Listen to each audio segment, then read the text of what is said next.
Hello friends, welcome to my channel. இன்றைக்கி நம்ம ஆரி ஸ்டிச்சில் அடுத்த ஸ்டிச்சை பட்டர்ஃப்ளை ஸ்டிச் தான் பார்க்க போகிறோம்.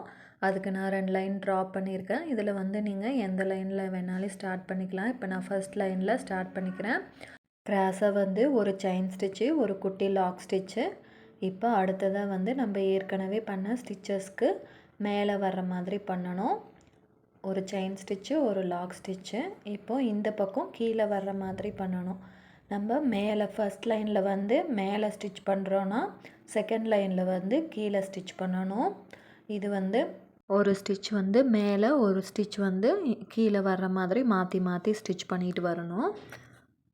நான் ஸ்டிச் பண்ணுறது நல்லா கவனித்து பார்த்திங்கனாவே தெரியும் நான் எப்படி வந்து ஸ்டிச் பண்ணுறேன்னு.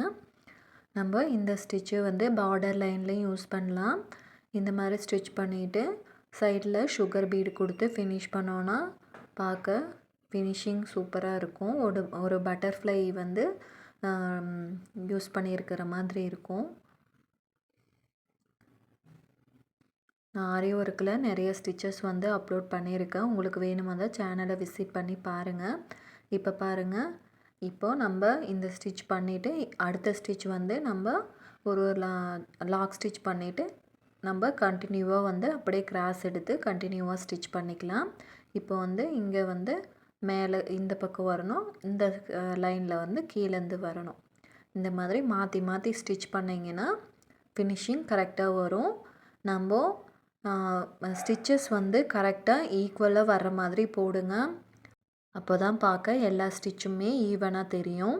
நான் வந்து ஒரே கலர் த்ரெட்டை வந்து யூஸ் பண்ணியிருக்கேன். உங்களுக்கு வேணும்னா ஒரு ஸ்டிச்சை வந்து ஒரு கலர்லேயும் இன்னொரு ஸ்டிச்சை வந்து இன்னொரு கலர்லேயும் மாற்றி மாற்றி ஸ்டிச் பண்ணனாலையும் அதுவும் பார்க்க நல்லாயிருக்கும். நீங்கள் அந்த மாதிரியும் ட்ரை பண்ணி பாருங்கள்.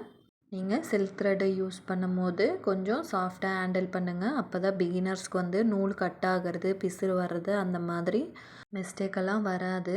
அதனால் நீங்கள் வந்து ஸ்டிச் பண்ணும் போது த்ரெட்டை வந்து சாஃப்டாக ஹேண்டில் பண்ண பழகிக்கோங்க. இப்போ பாருங்கள், நான் இதே மாதிரி ஃபுல்லாக கண்டினியூவாக முடிச்சுட்டு காமிக்கிறேன்.